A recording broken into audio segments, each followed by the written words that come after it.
Hello friends, আসসালামু আলাইকুম। Electric টিপসের পক্ষ থেকে আপনাদের স্বাগতম। তো আজকে আমি আপনাদের সামনে একটি মাছ ধরার মেশিন নিয়ে হাজির হলাম। আর এই মেশিনটি কুড়িগ্রাম থেকে পাঠিয়েছে এক ভাই। তাই ভাইয়ের জন্য এই মেশিনটি সার্ভিসিং করলাম। ভাই বললো যে এই মেশিনটি হঠাৎ করে চলে না, আর একটু পাওয়ার কমে গেছে, তাই পাওয়ারটাও বাড়িয়ে দেওয়া হয়েছে। তো যাদের এই সকল মাছ ধরার যে কোনো ধরনের চায়না মেশিন সার্ভিসিং করতে চান, তারা অবশ্যই আমাদের ঠিকানায় পাঠিয়ে দেবেন। আর যারা আমার কাছ থেকে বানানো অথবা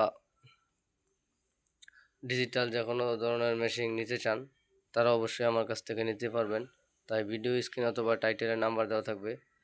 চাইলে আপনারা বাংলাদেশের যে কোনো জায়গায় কুরিয়ারের মাধ্যমে এই মেশিনটি নিতে পারবেন অথবা সার্ভিসিং করতে পারবেন। এই মেশিনটি 90,00,000 ওয়াট কেটি ইনভার্টার বলে।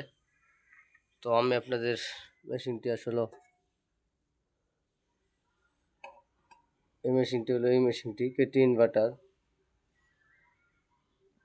তাই যাদের এই সকল মেশিন সার্ভিসিং করার দরকার, তারা অবশ্যই আমার ঠিকানায় পাঠিয়ে দিবেন।